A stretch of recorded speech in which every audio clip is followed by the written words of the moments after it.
Welcome to Longbox Diving, where we explore comics and story arcs pulled from the Longbox. It's time to start another series, and I was kind of wanting to take on the X-Treme X-Men, issues 1 through 30, including the first annual and probably the limited series called Savage Land. These were first published back in 2001, and I remember when it was first announced the return of Chris Claremont to the X-Men. He was joined by Salvador Larroca doing the pencils and Liquid doing colors, and I remember being very excited about getting this run. I mean, Chris Claremont was back. It was going to be awesome. And it has a great team. It had a great writer. It has great art. And so I was very, very, very excited about this. So the team starting out was Storm, Bishop, Rogue, Beast, Psylocke, Thunderbird, not the original Thunderbird, a new Thunderbird, has some plasma powers, and Sage, which was a new character for me. And this was such a strong team, and the premise of the book was really, really interesting. So we start out with a new bad guy and two henchmen on the first panel of the first book, first page. We aren't given any information, but he proclaims ominously, "Now it begins." So we have the team in a city called Valencia, a city in Spain. We're told it's the third largest city in Spain. And they are spread out throughout the town doing different things. Bishop's drinking coffee. Thunderbird and Psylocke are driving in a car. And, Rogue sitting on a building, just sitting there.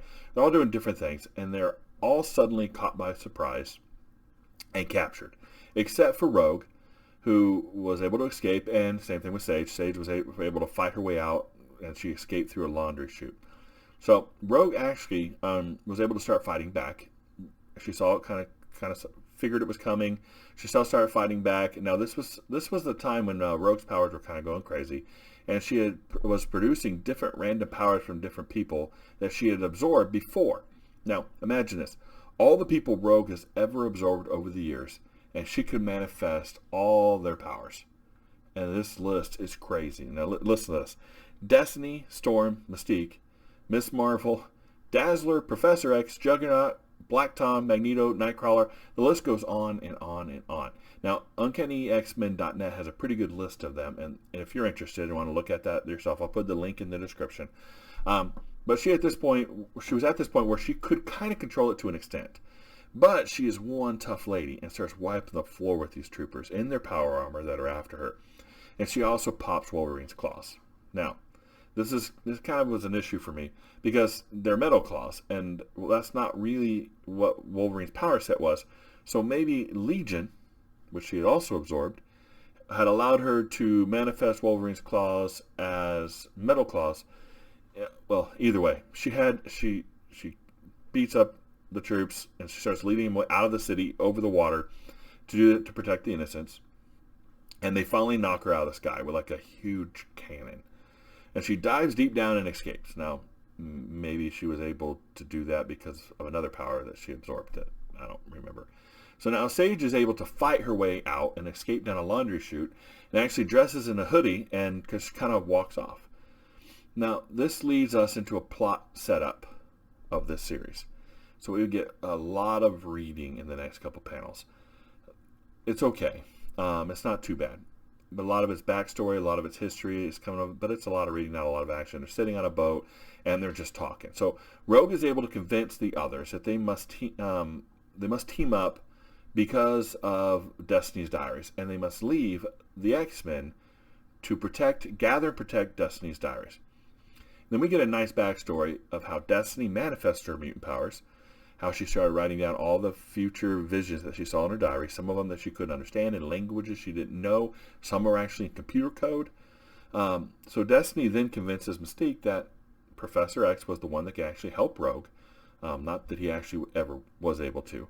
But for a reason. She saw the future. And I mean, how do you argue with somebody that can see the future?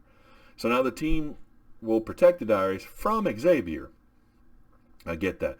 Xavier, and they know Xavier will do anything to protect the X-Men, to protect mutant kind. And if he knows what's in the books, he might do things that he shouldn't do to protect the X-Men. Kind of reminds me a little bit of what's going on in Hickman's run. Maybe he got the books. I don't know. So then we meet the Spanish troopers that actually have captured the team. We meet the Deputy Minister of Justice, and we meet Diego Sandoval, the leader of these troopers. Now, they have the team sedated, and they're testing them, they're monitoring them, They're checking their equipment. They notice the fabric of like Storm's uniform is highly tensile and able to like better protection than their power armor. And their overarching questions. Now, granted, they have superpowered clothing, but then they don't have much of it, so I guess it kind of evens out. But their overarching question that they keep asking everybody, and they're all talking about amongst themselves, are they heroes or are they terrorists? Now, Bishop is a cop, the Beast is an Avenger, but they've been labeled terrorists so often but which is it? Are they heroes or are they terrorists? So Diego then gives a nice rundown of the X-Men's history, kind of a real short synopsis. They were a young team that came together about the same time as the Avengers and the Fantastic Four. They grew into more members, and they worked with other teams to help save humanity many times. But there's not a lot known about them. They're unknown. Their main focus seems to be protecting mutant kind and stopping evil mutants, but they don't answer to any law, and they're in Spain. So, Diego's like, I just don't trust them. I can't trust that they're just going to be heroes. They don't follow law. They're not, they don't follow Spanish law. They're not bound by our laws. So, and it's understandable what and why they're doing it, but they have violated their civil rights, taking them into custody they came in peacefully. They haven't done anything. So it's kind of very, very iffy for what they're doing. Now, we need to meet the main bad guy again. And he just straight up snaps a dude's neck. One-handed, lifted in the air, and just pop. And apparently he found one of Destiny's diaries there. And he's looking through it, and you see the picture of the X-Men kind of drawn in there. And he says he's going to kill one X-Men. And who's first? So it seems like to me he's planning to kill the X-Men, but kind of a one-at-a-time type thing. Now, the team wake up in a tunnel that seems to be designed with all their powers in mind. Bishop has no energy. Storm can't generate wind. Psylocke is too deep for her to break out with her TK. All the walls are mirrored to stop plasma blasts, so if Thunderbird's out. And it's too tight for Hank to be agile. We also see that Bishop and Storm are together, and Thunderbird and Psylocke are together. So there are now couples on this team. I'm not against it. They come up upon an ambush they actually were expecting. Thunderbird actually throws the plasma bolt and starts the battle. And everybody kind of leaps into action. Psylocke with TK to Katana slashing everyone. Bishop gets a charge up from Thunderbird. Storm does a circuit, frying all the circuits with a lightning bolt, all the tech armor. And they're trying to figure out who took them and why. And they defeat everybody, but they're just like, what is going on? Why are we here? What's happening? And all of a sudden, the floor falls off from under them. And that's where we leave off with the first issue. So now we go into the second issue. So the second issue picks up with a great panel right in the front. Love this stuff, where it's right in the front. Good action, good stuff going on. And they're falling through the floor. And see, now they're actually being monitored by the Spanish team, who is apparently using them as guinea pigs to kind of learn how to defeat them and how to defeat others like them. We then see Rogue landing on a shore, somewhere on the shoreline, and remembering back to a conversation she had with Storm before they left, kind of what started this whole mess. And Rogue accidentally popped claws. Now, this was cool because Rogue makes a mistake and instantly feels regret. She also feels anger. She's also trying to deal with issues, and she's a flawed person, and that's very interesting to see that. And we see that Storm calls lightning down on her. Boom, knocks her back. And Storm don't put up no guff. And we find out that Rogue feels obligated. And she's telling Storm this. I feel obligated. There's stuff going on. I can't control my powers. Destiny has these 13 books out there. They're called the Libris Veritas, or the Books of Truth. And these are the books that Destiny wrote. These 13 books that she needs to find and take and keep safe. So now we're back to the team, and they are now underwater.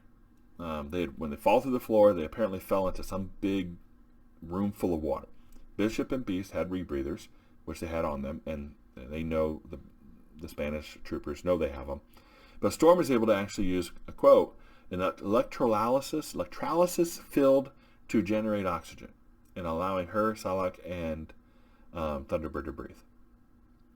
I'm not sure if that's how that works, but it was cool, and our main character is doing cool stuff, which is awesome.